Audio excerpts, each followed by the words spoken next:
Tribes நேயர்களுக்கு வணக்கம். இன்று நம்மோடு தொழிற்சங்க செயல்பாட்டாளர் தோழர் ராகுல் பாஸ்கர். வணக்கம் தோழர். வணக்கம் தோழர். கரூரில் இன்று விஜய் அதில் பாதிக்கப்பட்ட 41 குடும்பங்களுக்கு பெண்கள் ஒரு 17 பேர், அப்புறம் ஆண்கள் ஒரு 14 பேருக்கு அரசு பணி நியமன உத்தரவு வழங்கியிருக்காரு. இது குறித்து பலவித விமர்சனங்கள் தொடர்ந்து வெளியேறுகின்றன. எப்படி பார்க்குறீங்க? இது சரியா தவறா? இந்த விமர்சனங்களை எப்படி பார்க்குறீங்க?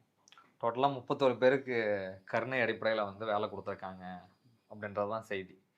இது ஒரு 2-3 நாளைக்கு முன்னாடி நம்ம இதை பற்றி பேசும்போது இதெல்லாம் ரூமரு, அந்த மாதிரி எதுவும் செய்தியெல்லாம் கன்ஃபார்ம் நியூஸ்லாம் கிடையாது, கொடுக்க மாட்டாங்க அப்படின்ற மாதிரி ஒரு 2 தரப்பாக பேசினாங்க. கொடுக்குறாங்க அப்படின்னு ஒரு தரப்பு பேசினாங்க, கொடுக்க போகிறதில்ல அப்படின்னு ஒரு தரப்பு பேசிட்டு இருந்தாங்க. இன்றைக்கி அது உண்மையாயிடுச்சு. 31 பேருக்கு அரசு வேலை அப்பாயின்மெண்ட் கொடுத்துட்டாங்க. இப்போ இதை பற்றி டிஸ்கஸ் பண்ணுற எல்லாருமே ஒரு விஷயத்தை கண்டினியூஸாக பேசிகிட்டே இருக்கோம். என்னென்னா, இந்த மாதிரி 31 பேருக்கு அரசு வேலை கொடுக்கறது ஏற்கனவே டிஎன்பிஎஸ்சிக்கு ப்ரிப்பேர் ஆகிட்டு இருக்க மாணவர்கள் வெகுவாக பாதிக்க போகுது. பல லட்சம் பேர் அவங்க வெளில உட்காந்து படிச்சுக்கிட்டு இருக்கான். இந்த நபர்கள் எல்லாரும் போயிட்டு அவங்களுக்கு பிடிச்ச ஒரு நபரை பார்க்கறதுக்காக அந்த கூட்டத்தில் போய் நின்னாங்க.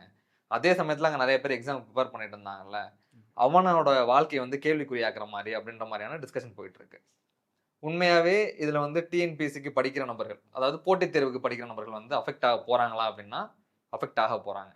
ஆனால் அதையும் மீறி இங்கே ஒரு குறிப்பிட்ட நபர்கள் பெரிய அளவில் அஃபெக்ட் ஆக போகிறாங்க. இப்போ டிஎன்பிஎஸ்சிக்கு படிக்கிற நபர்கள் அஃபெக்ட் ஆகிறத தாண்டி ஏற்கனவே இந்த மாதிரி கம்பேஷனேட் அப்பாயின்மெண்ட்டுக்காக இங்கே ஒரு செட் ஆஃப் பீப்புள் வெயிட் பண்ணிகிட்டு இருக்காங்க. யாருன்னா, ஆல்ரெடி அரசு வேலையிலேருந்து அவங்க அப்பாவோ அம்மாவோ இறந்து போயிருப்பாங்க.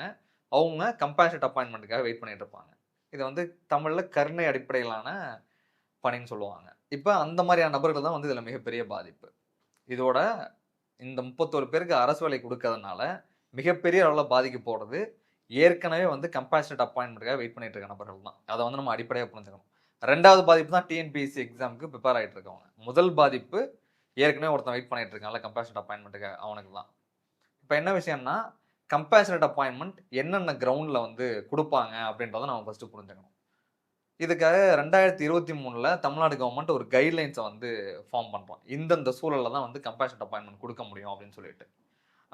மத்திய அரசில் டிபார்ட்மெண்ட் ஆஃப் பர்சனல் அண்ட் ட்ரைனிங்கில் இதுக்கு தான் கம்பேஷனேட் அப்பாயின்மெண்ட் கொடுக்கணும்னு கைட்லைன்ஸ் இருக்குது. அதே மாதிரி தமிழ்நாடு அரசும் 2023 சில கைட்லைன்ஸை ஃபார்ம் பண்ணுறாங்க. அது எதுக்காக ஃபார்ம் பண்ணுறாங்கன்னா, நீங்கள் கோர்ட்டில் பார்த்தீங்கன்னா ஏகப்பட்ட கேஸஸ் பெண்டிங் இருக்குது. எனக்கு கம்பேஷனேட் அப்பாயின்மெண்ட் வேணும், எங்கள் அப்பா 2005 இறந்து போனாங்க, எங்களோட அம்மா 2004 இறந்து போனாங்க, எனக்கு இன்ன வரைக்கும் அரசு வேலை கிடைக்கல அப்படின்ற மாதிரி ஏகப்பட்ட கேஸஸ் கோர்ட்டில் பெண்டிங் இருக்குது. ஸோ இது எல்லாத்தையும் சரி பண்ணணும் அப்படின்றதுக்காக 2023 ஒரு கைட்லைன்ஸ் கொண்டு வராங்க. அந்த கைட்லைன்ஸ் என்ன சொல்லுதுன்னா, ஒரு செப்பரேட் சீனியாரிட்டி சேனல் ஒன்று போட்டாங்க. டேட் ஆஃப் டெத்தை பொறுத்து இவர் நம்பர் 1 சீனியாரிட்டி, இவர் நம்பர் 2 சீனியாரிட்டி, டோட்டலாக இங்கே எத்தனை கம்பேஷனேட் அப்பாயின்மெண்ட்ஸ் பெண்டிங் இருக்கோ, எந்தெந்த நபர்கள்லாம் எலிஜிபிலிட்டி இருக்கோ எல்லாரையும் வரிசலாக முறைப்படுத்தினாங்க. ஒவ்வொரு இடத்துலையும் ஒவ்வொரு டிபார்ட்மெண்ட்லையும் வேகன்சிஸ் வரும்போது, வேகன்சிஸ் அரைஸ் ஆகும்போது அந்த நபர்கள் ஃபில் பண்ணிட்டே வந்தாங்க. அதில் 2 கிரைட்டீரியா சொல்லியிருந்தோம். அந்த கம்பேஷனேட் அப்பாயின்மெண்ட்டுக்கு 2 முக்கியமான கிரைட்டீரியா இருக்குது. சீனியாரிட்டி 1, 2வது ஒவ்வொரு டிபார்ட்மெண்ட்லையும் ஒரு குறிப்பிட்ட சமயத்தில், எந்த சமயத்தில் நீங்கள் அங்கே total number of work force எடுத்துக்கிட்டிங்கன்னா எத்தனை பேர் இருக்காங்களோ அதில் 5% பேர் மட்டும்தான் கம்பேஷனேட் அப்பாயின்மெண்ட் மூலமாக வந்தவங்களா இருக்க முடியும். அதாவது 100 எம்ப்ளாயிஸ் இருக்காங்கன்னா அதில் 5 பேர் தான் கம்பேஷனேட் அப்பாயின்மெண்ட்டில் அப்பாயின்மெண்ட் ஆனவங்களா இருக்க முடியும். இப்போ இதுதான் ரூலு. இப்போ திடீர்னு கரூரில் இறந்து போன 41 குடும்பங்களை சேர்ந்த 31 பேருக்கு கம்பேஷன் அப்பாயின்மெண்ட் திடீர்னு இந்த வருஷம் கொடுக்குறாங்க. இப்போ இதில் என்ன பிரச்சனை அப்படின்னா, 5-6 வருஷமாக ஒருத்தன் வெயிட் பண்ணிட்டு இருக்கான். 2023 சீனியாரிட்டி போட்டாங்க. இப்போ எனக்கு இன்னும் 2 மாதத்தில் வேலை வந்துடும் அப்படின்னு சொல்லிட்டு ஒரு 100 பேர் வெயிட் பண்ணிட்டு இருப்பாங்க. இன்னும் 2 மாதத்தில் நமக்கு சீனியாரிட்டி மேலே மேலே வந்துகிட்டு இருக்கு, இன்னும் 2 மாதத்துலேயே 3 மாதத்துலேயே நமக்கு வேலை வந்துடும் அப்படின்னு சொல்லிட்டு வெயிட் பண்ணிட்டு இருக்க நிறைய நபர்களுக்கு இந்த அப்பாயின்மெண்ட் மூலமா இன்னும் 4 வருஷம் 5 வருஷம் தள்ளி போறதுக்கு வாய்ப்பு இருக்கு. அவங்க தான் மிகப்பெரிய விக்டிம். அவங்க இடத்த இவங்க ஃபில் பண்ணிடுறாங்க. ஆமா, இப்ப 2023 இந்த கைட்லைன்ஸ் கொண்டு வராங்க அப்படின்னா, இப்ப 2015 ஒரு டெத் நடந்திருக்கு. ஏதோ 2015 கூட வேணாம், இப்ப 2019-20 கோவிட் டைம் எடுத்துக்கலாம். அதுல அவங்க அம்மா ஒரு நர்ஸா இருந்து டியூட்டி எப்ப இறந்து போறாங்க, இல்ல ஒரு டாக்டரா இருந்து இறந்து போறாங்கன்னா அந்த ஃபேமிலிஸ் அந்த பசங்களுக்கு கம்பேஷனேட் அப்பாயின்மெண்ட் வரணும். அவங்க ஆல்ரெடி பைப்லைனில் இருப்பாங்க சீனியாரிட்டியில்.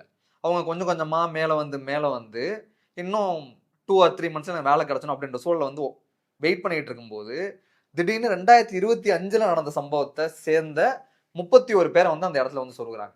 அப்போ 31 பேர் திடீர்னு முன்னாடி வந்துடுறாங்க. அப்போ அவங்களுக்கு வந்து வேலை கிடைச்சிடும். அப்போ இவங்க நேச்சுரலி பின்னாடி போயிடுவாங்க. ஏற்கனவே இவங்க வந்து 4-5 வருஷமா வெயிட் பண்ணி இந்த இடத்துக்கு 2026 வந்து சேர்ந்திருப்பாங்க. இப்போ திரும்ப இந்த 31 பேருக்கு கொடுத்ததுனால இன்னும் ஒரு 4-5 வருஷம் வெயிட் பண்ண வேண்டிய சூழல் அவங்களுக்கு ஏற்படலாம். சில பேருக்கு ஏஜ் எலிஜிபிலிட்டி எல்லாம் போயிடும். ஆல்ரெடி அவர் வந்து 55 வயசுல வெயிட் பண்ணிட்டு இருப்பாரு கம்பேஷனட் அப்பாயின்மெண்ட்டுக்காக. இத்தனை வருஷமா வந்து அப்ளிகேஷனை கொடுத்து வெயிட் பண்ணி அவர் ரிட்டைர்மெண்ட் ஏஜே வந்துடும். அவருக்குமே கிடைக்காம போயிடும். நிறைய பேருக்கு 4-5 வருஷம் தள்ளி போகவும் வாய்ப்பு இருக்கு. சில பேருக்கு வேலையே கிடைக்காம போறதும் வாய்ப்பு இருக்கு இந்த மாதிரி கொடுக்கறதுனால. நீங்க என்ன பண்ணிருக்கலாம் அப்படின்னா, இந்த மாதிரி கம்பேஷனட் அப்பாயின்மெண்ட்டை கொடுக்கறதே தப்பு. 3 கிரவுண்ட்ல மட்டும்தான் நீங்க கம்பேஷனட் அப்பாயின்மெண்ட் கொடுக்க முடியும்னு சொல்லிட்டு உங்களோட ரூல்ஸ் தான் சொல்லுது. அந்த ரூல்ஸும் நீங்க எந்த அமெண்ட்மெண்ட்டும் கொண்டு வரல. அந்த 3 கிரவுண்ட் என்னன்னா, ஒரு அரசு ஊழியர் வந்து பணியில் இருக்கும்போது கவர்மெண்ட் ஜாப்ல இருக்கும்போது இறந்து போயிட்டாருன்னா, அதாவது 50 வயசுக்குள்ள இறந்து போறாங்கன்னா அவங்க வாரிசுக்கு வந்து கவர்மெண்ட் ஜாப் கொடுக்கணும். அதே மாதிரி மெடிக்கலி இன்வாலிடேட் ஆயிட்டாரு அப்படின்னு சொல்லுவாங்க. மெடிக்கலி அன்ஃபிட்னு நம்ம புரிஞ்சுக்கலாம். உடம்பு சரியாம போயிடுச்சு, இனிமேல் வேலையை பார்க்க முடியாது அப்படின்ற சூழல்ல ஒரு டாக்டர் சர்டிஃபை பண்ணிட்டாரு, இனிமேல் அவரால் வேலை பார்க்க முடியாது அப்படின்னு சொல்லி சர்டிஃபை பண்ணிட்டாங்கன்னா அந்த சூழலில் வந்து வாரிசுகளுக்கு வேலை கொடுக்கலாம். அதே மாதிரி மிஸ்ஸிங் கேசஸ் இருக்கு, காணாமல் போயிடுவாங்க. காணாமல் போனவங்க அவங்க ரிட்டைர்மெண்ட் ஏஜுக்குள்ள டெத்துன்னு சொல்லிட்டு கோர்ட் டெக்ளேர் பண்ணிட்டாங்கன்னா அவங்களுக்கு வந்து கம்பேஷனட் அப்பாயின்மெண்ட் கொடுக்கலாம். இந்த 3 கிரவுண்ட்ஸ் தான் இருக்கு. அதை தாண்டி எந்த கிரவுண்டுமே கிடையாது. அந்த கிரவுண்ட்லாம் வயலேட் பண்ணி தான் வந்து ஒரு கட்சி கூட்டத்தில் இறந்து போனவங்களுக்கு எம்ப்ளாய்மெண்ட் கொடுக்குறாங்க. சரி, ஓகே, ஏதோ அரசாங்கம் கொடுக்குது, நல்ல நடிப்பில் கொடுக்குது அப்படின்னு எடுத்துக்கிட்டா கூட அதுல வந்து இங்க இருக்கவங்க அஃபெக்ட் ஆகக்கூடாது. இங்க நிஜமாவே ஒருத்தன் எலிஜிபிள் ஆகி இத்தனை வருஷமா வெயிட் பண்ணி கொஞ்சம் கொஞ்சமா படிப்படியா சீனியர்ல மேல வந்திருக்கான்ல, அவன் வந்து பாதிக்கப்படக்கூடாது. அது அவனுக்கு இழைக்கப்படுற மிகப்பெரிய அநீதி.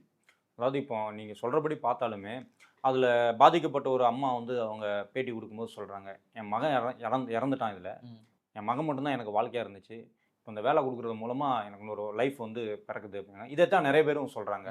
ஒரு இது வந்து நம்ம வந்து அறம் சார்ந்து மனிதாபிமானம் சார்ந்து தான் நம்ம வந்து அணுகணும். இந்த மாதிரி ரூல்ஸு விதி இதெல்லாம் நம்ம பேசுகிறத விட இந்த இடத்துல மனிதாபிமானம் தான் முக்கியம், 41 உயிர் போயிருக்குது அப்படின்னு ஒரு பார்வை வைக்கிறாங்க. இப்போ இந்த மாதிரி நம்ம பேசும்பொழுது மனிதாபிமானம் இல்லாமல் பேசுகிற மாதிரி இருக்குதா, இல்லை இது எப்படி பார்க்குறீங்க? இல்லை, அரசு வேலை அப்படின்னு நீங்கள் சொல்லும்போது ஒரு ஆக்சிடென்ட் கேஸ், இது வந்து ஒரு ஆக்சிடென்ட் தான், இது ஒரு விபத்து நடந்ததுக்கு நம்ம அரசு வேலை கொடுக்கணுமா, என்ன கிரவுண்டில் கொடுக்குறோம்? நீங்கள் ஆல்ரெடி கிரவுண்டை வந்து டிஃபைன் பண்ணியிருக்கீங்க, இந்த கிரவுண்டில் தான் கொடுக்க முடியும் அப்படின்னு சொல்லிட்டு. இப்போ கிரவுண்ட் இல்லாமல் ஒரு விஷயத்தை வந்து நீங்கள் பண்ணுறீங்க. ஏற்கனவே நீங்கள் காம்பன்சேஷன் கொடுத்துட்டீங்க. அந்த அன்னைக்கு இருந்த டிஎம்கே கவர்மெண்ட் 10 லட்ச ரூபா கொடுத்துருக்காங்க. அதுவும் இல்லாமல் உங்கள் கட்சி சார்பாக 20 லட்ச ரூபா கொடுத்துருக்கீங்க. அதுவும் இல்லாமல் தான் நீங்கள் வந்து இப்போ கவர்மெண்ட் ஜாப் கொடுக்குறீங்க. ஏதாவது தனியார் துறையில் வேலை வாங்கி தரலாமே. அரசுக்கு வந்து அந்த பவரும் இருக்குல்ல, ஏதோ ஒரு பிரைவேட் கம்பெனியில் வந்து ஒரு பொசிஷன் வாங்கி தரலாம். இந்த பாதிக்கப்பட்ட நபர்களுக்கு ஏதோ ஒரு தொழிற்சாலைகளில் வந்து வேலை வாங்கி கொடுக்கலாம், அங்கே ஒரு பெர்மனன்ட் ஜாப் வாங்கி கொடுக்கலாம். அதில் பிரச்சனை கிடையாது. எதுக்கு அரசு வேலை கொடுக்கணும் அப்படின்றது தான் கேள்வி. நீங்கள் அவங்கள செக்யூர் பண்ணணும்னு நினைக்கிறீங்க, அதில் பிரச்சனை இல்லை. அப்போ அப்படி பண்ணணும்னு நினைக்கும் போது அது தனியார் தொழிற்சாலையிலையோ இல்லை தனியார் துறையில கூட நீங்கள் வேலை வாங்கி கொடுக்கலாமே. அதில் என்ன பிரச்சனை? இன்றைக்கு இது குறித்து காலையில் வந்து கோர்ட்டில் வந்து வழக்கு தொடரப்பட்டிருந்தது. தீரன் அப்படிங்கிற வழக்கறிஞர் மதுரையிலேருந்து தொடர்ந்திருந்தார். அதில் வந்து அரசு தரப்பில் என்ன பதில் சொல்கிறாங்க அப்படின்னா, இது வந்து ஸ்டெர்லைட்டில் இதை மாதிரி பாதிக்கப்பட்டவங்களுக்கு அரசு பணி வழங்கப்பட்டது, அதே மாதிரி தான் இதுவும் அப்படின்னு பாயிண்ட் பண்ணியிருந்தாங்க. எப்படி பார்க்குறீங்க? அதுக்கு கோர்ட்டில் என்ன பதில் சொன்னாங்க? ஸ்டெர்லைட்டில் வந்து கிளியர் கட்டாக வந்து ஒரு அரச பயங்கரவாதம் இருக்குது. போலீஸ் வந்து வன்முறையாக 13 பேர் சுட்டு கொண்டிருக்காங்க. அதாவது அமைதியான வழியில் போராட்ட இருந்த மக்கள் மீது காவல்துறை வன்முறையை ஏவி 13 பேரை கொண்டு இருக்காங்க. அதுக்கு கம்பேஷன் அப்பாயின்மெண்ட் கொடுக்கறத வந்து நம்ம ஜஸ்டிஃபை பண்ண முடியும். இன்னைக்கு நீதிமன்றத்துலையுமே அவங்க என்ன சொல்லியிருக்காங்கன்னா, தூத்துக்குடியில் நடந்தது வந்து ஒரு ஸ்டேட் வயலன்ஸு, அதையும் கரூரையும் கம்பேர் பண்ண முடியாது. கரூரில் நடந்தது ஒரு ஸ்டாம்பீட், தூத்துக்குடியில் நடந்தது ஸ்டேட் வயலன்ஸ். ரெண்டுத்துக்கும் மிகப்பெரிய வித்தியாசம் இருக்குது. தூத்துக்குடியில் அமைதியாக போராட்டு இருந்த மக்களை காவல்துறை வன்முறையை ஏவி துப்பாக்கியால் சுட்டு 13 பேர் இறந்து போகிறாங்க. கரூரில் அந்த மாதிரி எதுவுமே நடக்கலை. கரூரில் முழுக்க ஸ்டாம்பீட், மக்கள் வந்து நெரிசலில் அங்கே ஏற்பாடுகள் சரியாக பண்ணாமல், தண்ணீர் வசதி வைக்காமல், அங்கே இருக்க நெக்லிஜென்ஸால நடந்த விபத்து தான் கரூர். ரெண்டத்தையும் கம்பேர் பண்ணவே முடியாது. தூத்துக்குடியில் அரசு சம்மந்தப்பட்டிருக்கு, அங்கே மக்கள் உயிரிழந்ததுக்கான காரணமாக அரசு இருக்குது. அதனால அரசாங்கம் கம்பேஷனட் அப்பாயின்மெண்ட் கொடுக்குது. இந்த இடத்துல அரசு சம்மந்தப்படல, காவல்துறையும் சம்மந்தப்படல. ஆமாம், அதை நீதிமன்றமே சொல்லியிருக்காங்க. அப்படிதான் சொல்லியிருக்காங்க. அங்கே வந்து போலீஸ் எக்ஸஸ் இருக்குது, கரூரில் போலீஸ் எக்ஸஸ்லாம் கிடையாது அப்படின்னு சொன்னால் அப்படின்னு தான் நீதிமன்றமே சொல்லியிருக்காங்க. ஓகே. இப்போது கரூரில் பாதிக்கப்பட்டவங்களுக்கு இவங்க ஒரு தனி கவனம் செலுத்தி அரசு பணி நியமனம் அதெல்லாம் சொல்லியிருக்காங்க. அதே நேரத்தில் ஏன் இந்த மாதிரி ஒரு தனி கவனம்? ஏன்னா நாட்டில் ஏகப்பட்ட பிரச்சனைகள் நடந்துட்டு இருக்குது. இப்போ கூட அமோனியா கேஸ் அது லீக் ஆனதில் 19 பேர் இறந்து போனாங்க. அது சட்டசபையிலும் அது வந்து கேள்வியாக எழுப்பப்பட்டுச்சு.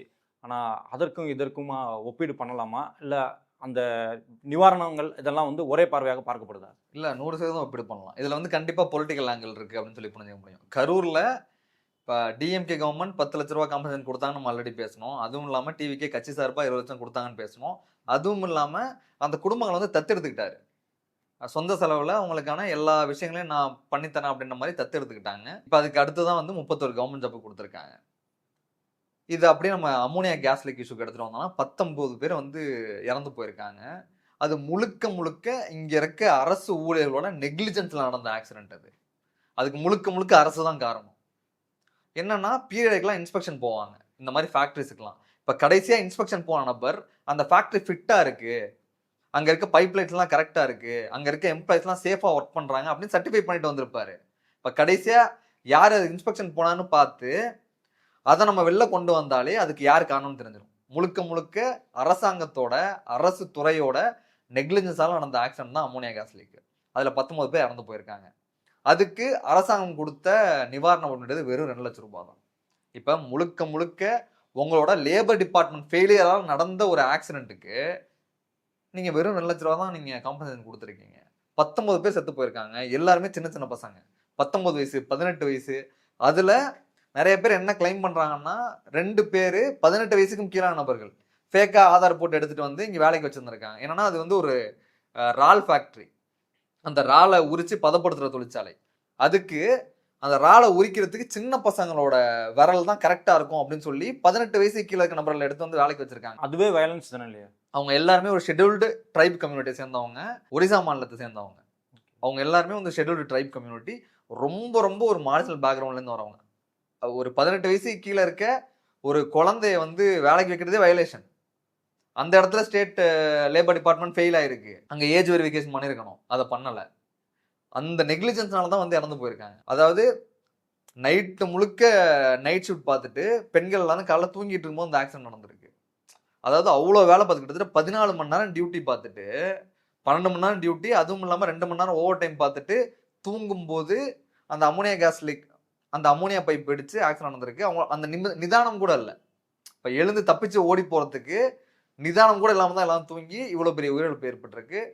இறந்த 19 பேரில் 19 பேரும் பெண்கள். அதே மாதிரி அந்த ஃபேக்ட்ரிக்குள்ளேயே அவங்க ஸ்டே பண்ணி நடந்திருக்காங்க. அந்த அமோனியா பைப் பக்கத்திலே படுத்து தூங்கியிருக்காங்க. எல்லாமே வயலேஷனுங்க. இப்போ நீங்கள் கரூர் இஷ்யூ எடுத்துக்கிட்டிங்கன்னா முழுக்க முழுக்க அரசாங்கத்தோட ஃபெயிலியர், போலீஸ் டிபார்ட்மெண்ட்டோட ஃபெயிலியர் அப்படின்லாம் நம்ம வந்து ப்ரொஜெக்ட் பண்ண முடியாது. அங்கே அந்த கூட்டம் நடத்துகிற கட்சிக்கும் அதில் வந்து லோக்கஸ் இருக்குது. அதுக்கான பாதுகாப்பு ஏற்பாடுகளை பண்ணியிருக்கணும், பேரிகேட்ஸ் போட்டிருக்கணும், தண்ணியை கொடுத்துருக்கணும், டாய்லெட் ஃபெசிலிட்டி வச்சிருக்கணும் சொல்லிட்டு ஏகப்பட்ட கைட்லைன்ஸ் இருக்குது. அந்த கைட்லைன்ஸ்லாம் அவங்க எதுவுமே ஃபாலோ பண்ணல. சரியான நேரத்தில் வந்திருக்கணும் அப்படின்னு சொல்லிட்டு நிறைய ரூல்ஸ் ஃபாலோ பண்ண வேண்டியது, அது எதையுமே பண்ணலை. கட்சிக்கு அதில் அவ்வளோ லைபிலிட்டி இருக்குது, டிவிக்கு அப்படின்ற கட்சிக்கு. இந்த சைட் பார்த்தீங்கன்னா அமோனியா கேஸ் லீக் இஷ்யூல முழுக்க முழுக்க ஸ்டேட் கவர்மெண்ட் டிபார்ட்மெண்ட்டோட ஃபெயிலியர் தான். ஒரு அரசு துறையோட ஃபெயிலியர்னால தான் இங்கே இவ்வளோ பெரிய ஆக்சிடென்ட் நடந்திருக்கு. வெறும் 2 லட்ச ரூபா கொடுத்து நீங்கள் அதை முடிக்கிறீங்க. அதுவும் இல்லாமல் பாதிக்கப்பட்ட நபர்களை ஒரு வாரம் அவங்கெல்லாம் ஹாஸ்பிட்டலில் இருக்கும்போது, எல்லாம் கிரிட்டிக்கல் கண்டிஷனில் ஹாஸ்பிட்டலில் இருக்காங்க, மற்றவங்கெல்லாம் தூக்கி ஒரு கல்யாண மண்டபத்தில் வச்சிட்டிங்க. அங்கே போய் நியூஸ் பேப்பரில் சேர்ந்தவங்க பார்க்க முடியாது, மீடியா பர்சன்ஸ் பார்க்க முடியாது, லேபர் யூனியன்ஸ் யார் போனாலும் பார்க்க முடியாது. அந்த கம்பெனியோட ஜிஎம் மட்டும்தான் அவரை போய் பார்க்க முடியும். அந்த எம்ப்ளாயிஸை ஜிஎம் போய் என்ன பேசுகிறாரோ, ஜிஎம் போய் என்ன கம்யூனிகேட் பண்ணுறாரோ அதை தான் அவங்க வந்து காதில் வாங்கிப்பாங்க. அவங்களோட க்ளோஸ்டு ஒன்ஸ், அதாவது அவங்களோட ஒரு பாதிக்கப்பட்ட நபர், ஒரிசாவை சேர்ந்த தொழிலாளி, அவங்களோட தங்கச்சி வந்து ஹாஸ்பிட்டலில் இருக்காங்க, இவரை ஃபோர்ஸ்ஃபுல்லாக புவனேஸ்வர் அனுப்பிச்சுடுறாங்க. அவங்க தங்கச்சி ஹாஸ்பிட்டலில் உயிருக்கு போராடிட்டே இருக்கும்போது இவங்க எல்லாரையும் ஊருக்கு அனுப்பிச்சு விட்டாங்க. இப்போ அங்கே பாதிக்கப்பட்ட நபர்கள்லாம் ட்ரெயின் ஏற்றி ஊருக்கு அனுப்பிச்சாச்சு. இப்போ அவன் வந்து காம்பன்சேஷன்லாம் கிளைம் பண்ண போகிறதில்ல. இன்னொரு விஷயம் என்னென்னா, இது சட்டப்பூர்வ உரிமை. வேலை பார்க்குற இடத்துல ஒரு விபத்து ஏற்பட்டு உயிரிழப்பு ஏற்படும் போது அந்த கம்பெனி இவனுக்கான காம்பன்சேஷனை கால்குலேட் பண்ணி பே பண்ணணும் அப்படின்றது சட்டப்பூர்வ உரிமை. அதே மாதிரி அந்த இன்ஸ்பெக்ஷனில், ஏஜ் வெரிஃபிகேஷனில் எல்லா இடத்துலையும் ஸ்டேட் கவர்மெண்ட் ஃபெயிலியர் ஆயிருக்கு அப்படின்ற பட்சத்தில் அதுக்கான லைபிலிட்டியை ஸ்டேட் கவர்மெண்ட் ஏற்றுக்கணும் அப்படின்றது சட்டப்பூர்வ உரிமை.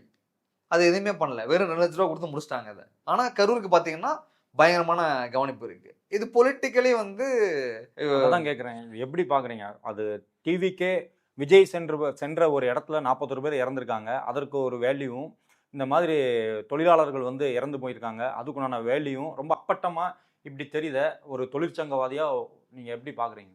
அதான் ஒரு உயிர் அப்படின்றது அதாவது வெளி மாநிலத்திலேருந்து பிழைப்புக்காக தமிழ்நாட்டை தேடி வந்தவன் அவன். 19 பேருமே வெளி மாநிலத்தில் வாழ்வாதாரம் இல்லாமல் தமிழ்நாட்டுக்கு பிழைக்க வந்து இங்கே ரொம்ப கம்மியான சம்பளம் வாங்கிட்டு இருந்த நபர்கள் கொல்லப்பட்டிருக்காங்க. இது வந்து ஒரு மர்டர் தான். அந்த அம்மோனியா கேஸ் லீக்கில் நடந்தது வந்து கொடூரமான கொலை. அந்த கொலைக்கு நம்ம ஸ்டேட் கவர்மெண்ட் வந்து பொறுப்பேற்று தான் ஆகணும். லேபர் மினிஸ்டர் வந்து என்ன சொன்னார்னா, இஎஸ்ஐ படி அவங்களுக்கு வந்து நான் இது கொடுப்பேன், காம்பன்சேஷன் கொடுத்துருவோம் அப்படின்னு சொன்னார். இஎஸ்ஐயில் ரெஜிஸ்டரே பண்ணல.